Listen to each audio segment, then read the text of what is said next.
شاہد صاحب، سب سے پہلے اس وقت جو پی ٹی آئی کے اپنے نامزد چیف منسٹر بن گئے، do you think it's a victory for them?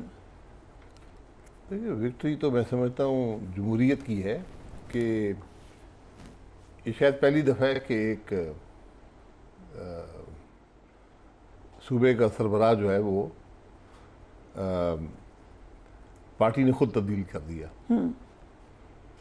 اور اس کی پتہ نہیں کیا وجوہات تھیں، بہرحال وہ ہوا اور اس میں سب کو خدشہ یہ تھا کہ شاید ووٹ نہیں پڑیں گے، کوئی انتشار ہو جائے گا، تو انتشار بھی نہیں ہوا۔ اس میں جو وفاقی حکومت کا جو عمل دخل رہا، جو گورنر صاحب کا رویہ رہا، اس نے کافی ابہام پیدا کیا، لیکن بالآخر عدالت نے وہ بھی درست کر دیا۔ بلاول بھٹو کی کل دیکھی تھی اسٹیٹمنٹ آپ نے؟ نہیں، میں نے نہیں دیکھی۔ انہوں نے گورنر صاحب کو خاص کہا کہ آپ جائیں، بیکاز گورنر صاحب نے کہا تھا میرے پاس طیارہ نہیں ہے، انہوں نے کہا آپ چیف منسٹر سندھ کا طیارہ لے کے جائیں۔ طیارے کی بات نہیں ہوتی، کہاں سے جانا تھا؟ حلف لینے کے لیے جانا تھا کراچی سے۔ کراچی فلائٹیں چلتی ہیں، پشاور اس پہ جا سکتے تھے، کوئی ایسی بات نہیں ہے۔ لیکن یہ ان کا گورنر صاحب کا درست فیصلہ ہے کہ اس میں ان کو کوئی پس و پیش نہیں کرنی چاہیے تھی۔ یہ بڑی کلیئر بات ہے، انہوں نے حلف لینا ہے، اور جب اسمبلی نے جب کر دیا بات ختم ہو گئی۔ بھائی پھر ری وزٹ دا پریس کانفرنس جو عطا تارڑ صاحب نے کی تھی اور اختیار ولی صاحب نے کی تھی، اس میں انہوں نے ان کو دہشت گرد قرار دیا تھا نئے چیف منسٹر کو۔ پھر ان کو گرفتار کر لیں۔ ٹھیک ہے، ٹھیک ہے، اسمبلی کے ممبر ہیں نا، ان پہ دہشت گردی اس دن سے لائق آئی ہے، میں نہیں جانتا ان کو، لیکن جس دن وہ الیکشن جیتے تو دہشت گرد ہوئی ہے، پہلے کے دہشت گرد تھے وہ تو پہلے تو گنڈا پور صاحب کو بھی دہشت گردی کہتے رہے۔ یہ تھوڑی اپنے بیان میں توازن پیدا کرنا چاہیے۔ اگر آپ دوسروں کی عزت نہیں کریں گے، آپ کی بھی عزت نہیں ہوگی۔ سو اب جب ہم آتے ہیں ایک قسم کی سٹیٹمنٹس جو آ رہی ہیں پی ٹی آئی سے، مفاہمت کی طرف جانے کی بات ہو رہی ہے۔ اللہ کرے، بہتر ہے، ملک کے اندر ایک ہی حل ہے آپ کے پاس کہ بیٹھ کر مسائل کو حل کرنے کی کوشش کریں۔ یہ مسائل سب کی پہنچ سے باہر چلے گئے ہیں۔ ہمارے ملک کے جو آج مسائل ہیں، یہ کسی ایک جماعت یا کسی ایک حکومت یا ایک ادارے کی بس کی اب بات نہیں رہی۔ جب تک آپ سب بیٹھیں گے نہیں، اتفاق نہیں پیدا کریں گے، مسائل حل نہیں ہوں گے۔ سو جو بانی پی ٹی آئی نے کہا کہ مجھے پیرول پر رہا کرے، میں افغانستان سے پیس آپ کو کروا کے دیتا ہوں، is that an attempt to come out? پتہ نہیں، وہ کہہ رہے ہیں کہ کروا سکتے ہیں تو کروا دیں، بغیر پیرول کے کروا دیں، ان کی مہربانی ہوگی۔ کیسے کرائیں گے؟ مجھے نہیں پتا، اگر وہ دعویٰ ہے ان کا تو وہ تو بغیر پیرول کے بھی ہو سکتا ہے۔ پیرول تو انہوں نے دینا نہیں ہے، وہ تو ہماری روایت نہیں ہے نا کہ ہم کسی کی بات سن سکیں، نہ کسی شخص کی جو ایک عہدے پر رہا ہو، ایک دن وزیر اعظم ہوتا ہے، دوسرے وہ ملزم بن جاتا ہے، تیسرے دن مجرم بنا دیتے ہیں۔ تو ہمارا یہ پرانی روایت چلی آ رہی ہے ایوب خان کے زمانے سے، اس سے شاید اس سے بھی پہلے۔ سو اس میں تبدیلیاں بھی ہوتی رہی ہیں، آپ کو لگتا ہے کہ کبھی واپس پلڑا پی ٹی آئی کی طرف جا ہمیشہ پلڑا بدلتا رہتا ہے؟ نہیں، مجھے نہیں پتا جائے گا نہیں جائے گا۔ کہ انہوں نے ریڈ لائن کراس کیا، ان کی طرف نہیں جا سکتے۔ ریڈ لائن پہلے بھی بہت لوگوں نے کراس کی ہے، ریڈ لائن بہت سی بنتی رہتی ہیں، لیکن یہ تاریخ کا سبق کچھ اور ہے۔ ٹھیک ہے، مفتاح اسماعیل صاحب نے کہا کہ میں اور شاہ خاقان عباسی حکومت میں ہو سکتے تھے، لیکن ہمیں ایسا کوئی عہدہ نہیں چاہیے جس سے اشرافیہ کو فائدہ ہو۔ پتہ نہیں کہ انہوں نے میرے ساتھ تو نہیں کہا، لیکن یہ حقیقت ہے کہ اگر ہم جماعت میں رہتے تو ہم سینئر لوگ تھے، اس میں تجربہ کار لوگ تھے، لیکن ہم نے فیصلہ کیا، بہرحال وہ ہمارا اپنا فیصلہ ہے۔ So you would be senior minister right now? نہیں، ضروری نہیں، میں تو منسٹر، میں 22 میں نہیں بنا تھا، مجھے منسٹری کا کوئی شوق نہیں ہے جہاں پہ آپ کا اسپیشلی اختیارات نہ ہوں۔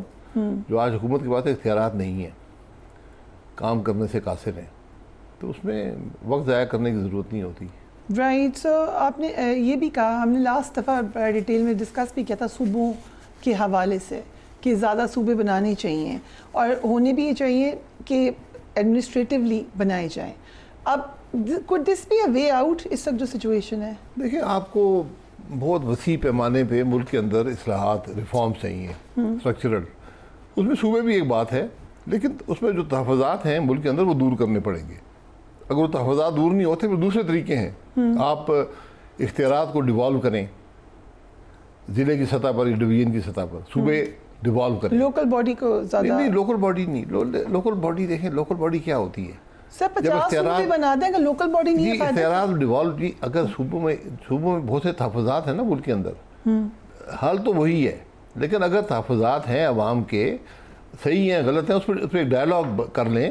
اگر پھر بھی نہیں ہوتے تو پھر صوبوں کو پابند کریں کہ جس طرح وفاق نے وسائل اور اختیارات ان کے حوالے کر دیے ہیں 80th امینڈمنٹ میں, تو اب صوبے بھی وسائل اور اختیارات جو ہیں وہ ضلع یا ڈویژن کی سطح پر کریں, رائٹ, تاکہ وہیں پہ ساری حکومت چلے. اور یہ جو آپ لاہور میں بیٹھ کر نا پورے پنجاب کے مسئلے حل نہیں کر سکتے, آپ کراچی میں بیٹھ کر سندھ کے مسائل حل نہیں کر سکتے, آپ پشاور میں بیٹھ کر خیبر پختونخوا کے مسائل حل نہیں کر سکتے, کوئٹہ میں بیٹھ کر نہیں حل ہوتے. اور یہ جو پورا جو آپ کا نظام ہے انتظامیہ کا, جو بیوروکریسی ہے, یہ وفاق کے اس میں عمل دخل ختم ہونا چاہیے. یہ وفاقی بیوروکریسی بھی لوکل سطح کی ہو, ٹھیک ہے, یعنی ڈویژن کی ہو یا ڈسٹرکٹ کی ہو, جیسے بھی آپ نے کرنی ہے. رائٹ. تو اب آ جاتے ہیں اس وقت کی جو سسٹم ہے, جو نظام ہے, آپ کے خیال سے انٹرنیشنلی کامیاب ہو رہے ہیں ہم, ہماری فارن پالیسی بہتر ہو رہی ہے؟ ہمارا یہ خیال ہے, حکومت کا یہ خیال ہے. آپ کا بھی یہ خیال ہے؟ فارن پالیسی وہ ہوتی ہے جو آپ کی معیشت کو سپورٹ کر سکے, اس کو حوصلہ, اس کو سہارا دے سکے, اس کو بڑھا سکے. وہ اب فارن پالیسی یہ رہ گئی ہے. بٹ سلولی فارن پالیسی خوشامد سے نہیں آتی. خوشامد کس نے کی ہے؟ کسی نے نہیں کی, لیکن کرنی نہیں چاہیے. خوشامد سے پالیسی نہیں بنتی. آپ نے پالیسی وہ رکھنی ہے کہ آپ کی خود مختاری بھی قائم رہے, آپ کو جو خطرات ہیں کہ کل جو آج آپ کے ساتھ چل رہے ہیں کل آپ کے خلاف ہوگے تو کیا ہوگا, یہ سب چیزوں پر نظر رکھنی پڑتی ہے. پرائم منسٹر شہباز شریف کو out of more than 20 leaders president of USA نے کہا کہ آپ آئیں, آپ آ کے بات کریں. انہوں نے ان کی تعریف کر دی, بٹ سبھی کرتے ہیں ان کی تعریف. کس نے نہیں کی تعریف؟ سارے لیڈرز کرتے ہیں. کامیابی سے کی. آپ پرائم منسٹر ہوتے تو آپ نہیں کرتے تعریف؟ نہیں, بہت کامیابی سے انہوں نے تعریف کی. کتنی کامیابی سے؟ میں 100% number they. Were you impressed؟ جی. کتنے امپریس ہوئے آپ؟ میں جتنا وہ پولش پرائم منسٹر ہوئی ہے اتنا ہی وہ امپریس نہیں ہے. ذرا دکھائیں ہمیں پروڈیوسر صاحب. نہیں, وہی اتنا میں بھی امپریس ہوں جتنا وہ ہے. آپ بھی اتنی امپریس تھے. یہ اٹلی کی ہیں. اٹلی کی. I think they were all very impressed. جی ماشاءاللہ. آپ بھی ہوئے؟ جی میں اتنا ہی ہوا جتنا ہوئے. بٹ لیٹس سے جب کلپ ہر طرف چل رہا ہے کہ مودی صاحب نے بھی اسی طریقے سے تعریف کی تھی ڈونلڈ ٹرمپ کی, کسی اور کو بھی موقع ملے وہ مودی صاحب کا اشر دیکھا آپ نے؟ ان کی برائی تو نہیں کرنا. مودی صاحب کا اشر دیکھا وہ اب ایک کل یہ لوگ ہمارا بھی یہی اشر ہو رہا ہو, اس لیے یہ آپ ایک ملک کو جب آپ کے خیال سے زیادہ ہو گئی تھی تھوڑی تعریف؟ جی ضروری زیادہ تعریف کر دی تھی. نہیں میں نہیں کہتا, لوگ کہتے ہیں, مجھے تو فرق نہیں پڑتا, لیکن لوگ اس کو کوئی اچھی طرح لوگوں نے قبول نہیں کیا. یقین کریں. آپ کی پارٹی میں PMLN اب تو پارٹی بدل گئی, پرانی پارٹی. نہیں پارٹی کی میں عام آدمی کی بات کر رہا ہوں جو کسی پارٹی کے ساتھ. کیوں, کیا کہا لوگوں نے کہا کہ کچھ زیادہ ہو گئی ہے, تھوڑی کم کرنی چاہیے تھی تعریف. But he ask for it, انہوں نے خود بلایا کہ آئیں بھی تعریف اور خوشامد کے اندر تھوڑا ایک فرق ہوتا ہے, وہ فرق محسوس اس میں نہیں ہو رہا. آپ نے کیا سوچا جب دیکھا؟ نہیں میں نے کچھ نہیں سوچا, میں ان چیزوں پہ زیادہ سوچ نہیں رکھتا ہوں, کیونکہ جب آپ ایک ملک کے سربراہ ہوں تو پھر ایک ڈیکورم ہوتا ہے, ایک طریقہ ہوتا ہے, اس کے اندر رہنا چاہیے. بہرحال ان کی اپنی سوچ ہے, شہباز صاحب کی, وہ سمجھتے ہوں گے یہ بہتر ہے تو ٹھیک ہے, یہ ان کا فیصلہ ہے. رائٹ. سو اگلے سے اکانومی بھی بات کر لیتے ہیں, بٹ ایک اور کویسچن جو بار بار ہوا, آپ نے دیکھا ہوگا کہ ISPI کی بریفنگز میں بھی یہ بار بار جنرل فیض کے حوالے سے کویسچن ہوتا رہا ہے کہ ان کی اکاؤنٹیبلٹی ہونی چاہیے. اور جو خبر آئی ہے وہ یہ کہ انہوں نے اپنے کیسز میں جن گواہوں کا نام دیا ہے ان میں آپ کا نام بھی ہے. Is that correct? مجھے نہیں پتا, ہماری خبریں آئی ہیں. آپ نے پڑھی؟ جی میں نے بھی پڑھی ہے. مجھ سے لوگوں نے پوچھا بھی ہے, میں کہا مجھے کوئی علم نہیں ہے, مجھ سے ان کے اگر کوئی کیس کیا ہے مجھے اس کا بھی علم نہیں کہ کیس کوئی ہے یا بنا ہے یا چلے گا.